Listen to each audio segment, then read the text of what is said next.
Welcome back, dear traveler. I'm Heather, an energy healer and channel from Divine Ascension Company. Tonight, we ascend. We rise from the earth and the water and the fire into the realm of air, where thoughts become visible, where breath carries wisdom, and where the mind finds perfect peace. The Sylphs, the air elementals, have prepared a place for you in the clouds. They wish to help you release the mental clutter, the racing thoughts, the endless chatter that keeps so many of us from true rest.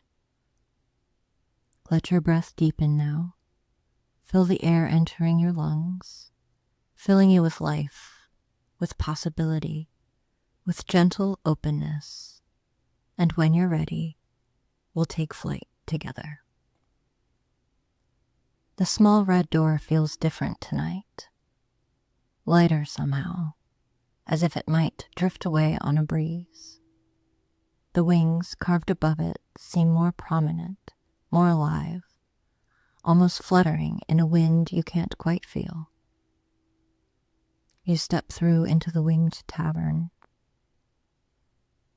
The first thing you notice is the air. It's fresher here tonight, crisp and clean, carrying scents of high mountain places and distant storms and the particular freshness that comes after rain. The tavern's many windows you hadn't noticed before, or perhaps windows that didn't exist before, are thrown open, curtains billowing, letting in currents that play through the space like children at recess. The witch is near the bar, but she's not behind it tonight. She's standing by one of the open windows, looking out at a sky that can't possibly exist. A sky full of more stars than any earthly sky could hold, streaked with ribbons of aurora light. They're excited, she says without turning around. The Sylphs, they don't get many visitors who are willing to go all the way up. Most people stay grounded, earth and water, fire at most. But you, she turns, and her hair is floating slightly, as if she's underwater or in space. You're ready for air. She gestures toward a spiral staircase you've never seen before. Or perhaps it's always been there and you just couldn't see it until now. It's made of something translucent, catching light like crystal or ice or solidified wind. All the way up, she says. Don't stop until you run out of stairs. Your cup tonight tastes like mint and starlight, like the moment before sleep when the mind finally rests. You drink it in one long sip and feel yourself becoming lighter. You climb.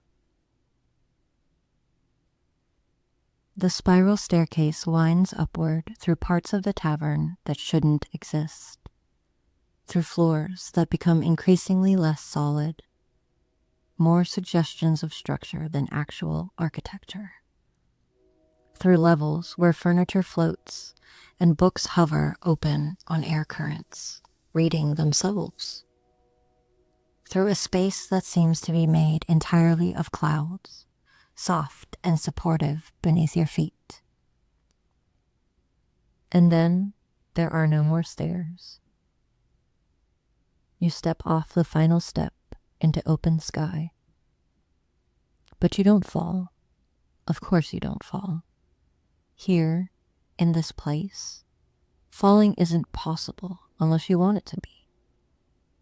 The sky supports you the way the ground supports you below, the way the water supported you in the Undine's Cove. You're standing on a cloud.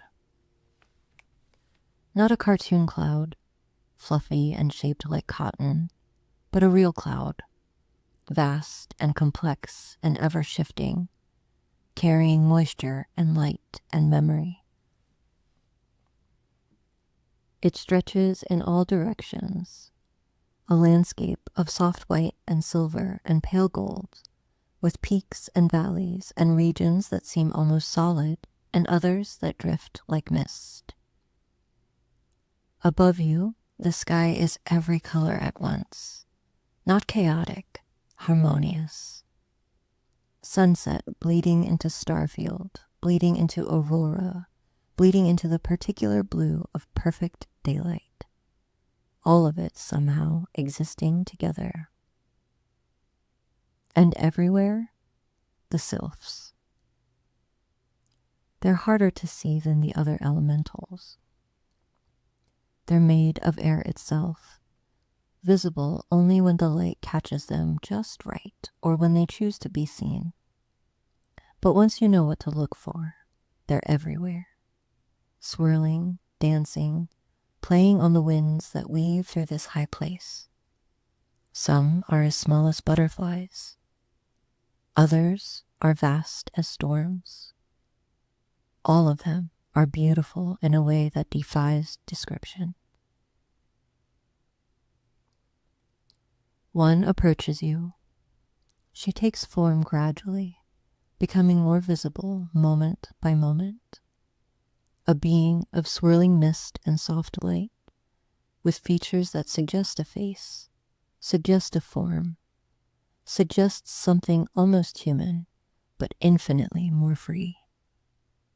You came all the way up, she says.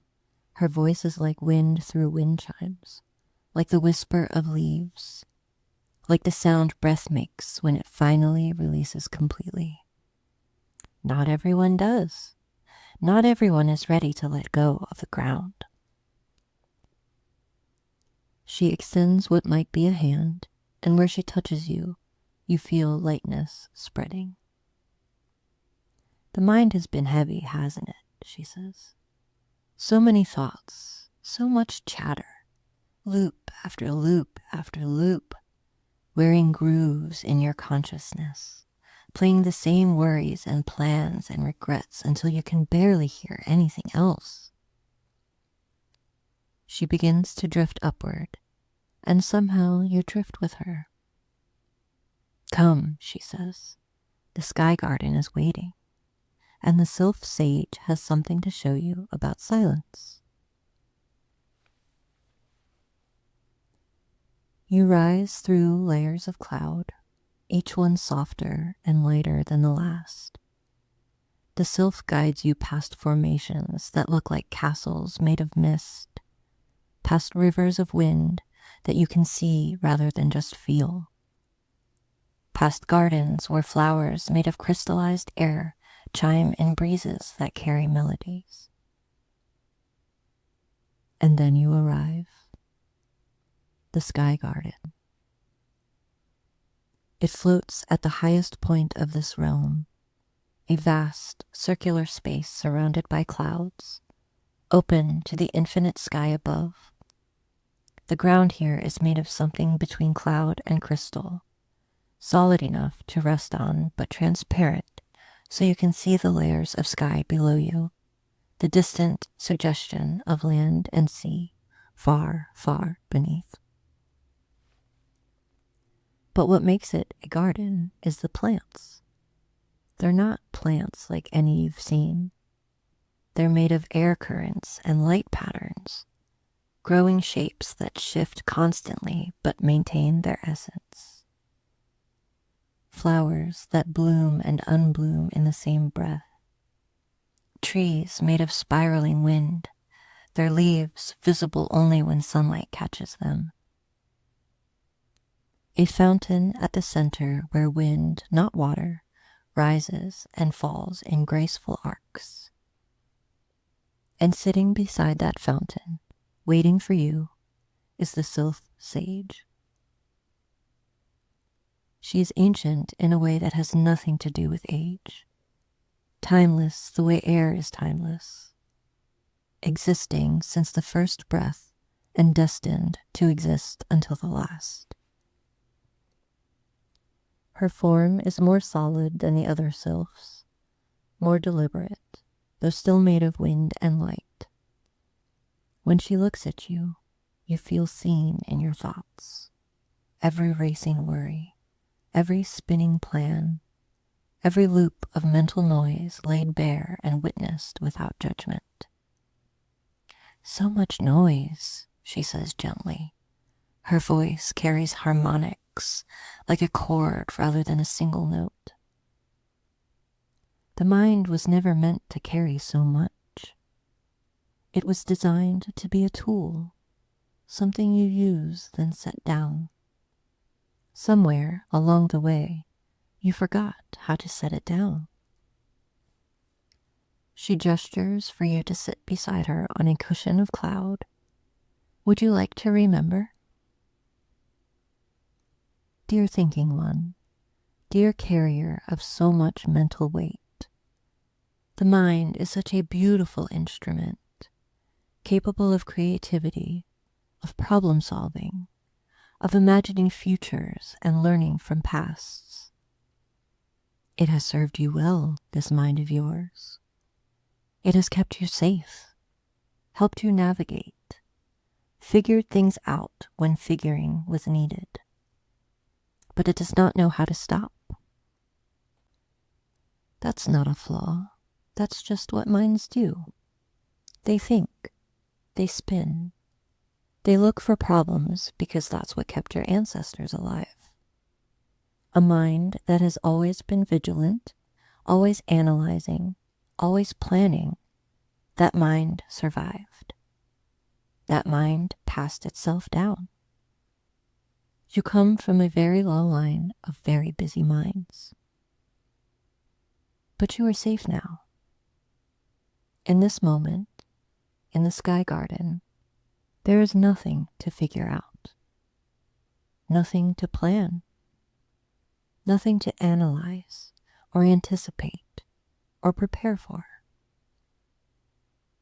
You are floating in the realm of air, held by beings who have never known fear, in a place where nothing can harm you and nothing needs to be solved. So we invite your mind to do something it may have forgotten how to do. We invite it to rest. Not through force. We won't wrestle your thoughts into submission. That never works. Instead, we will do what air does. We will provide space. We will expand the container. We will give your thoughts so much room that they slow down naturally, the way molecules slow when they're no longer compressed. Breathe in now. Feel the air of this realm entering you, not just your lungs, but your whole being. Feel it creating space between your thoughts. Feel it expanding the pauses.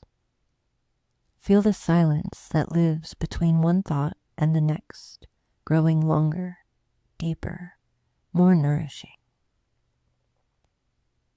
This is the gift of air, perspective, distance, the ability to rise above and see the larger pattern.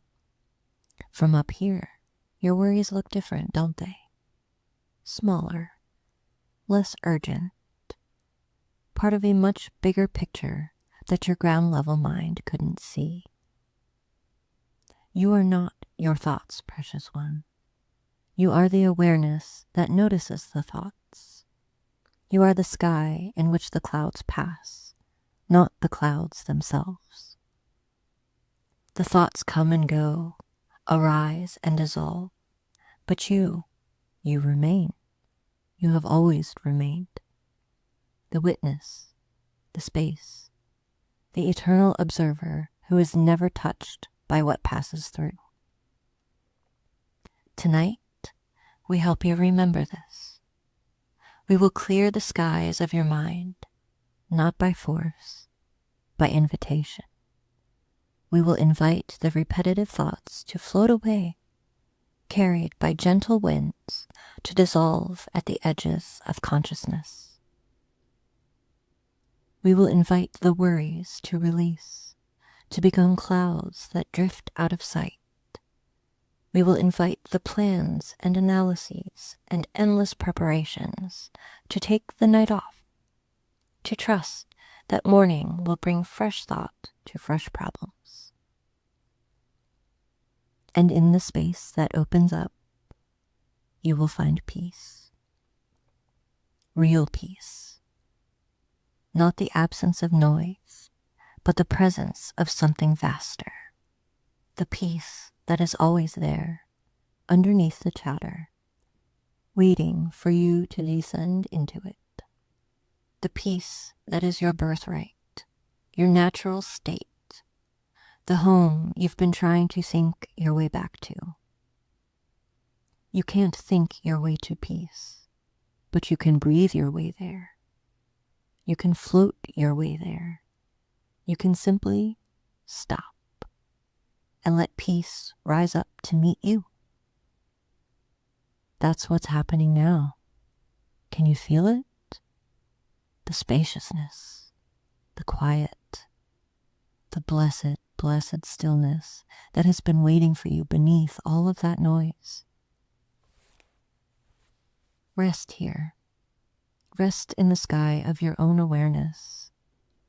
Let the thoughts pass like clouds.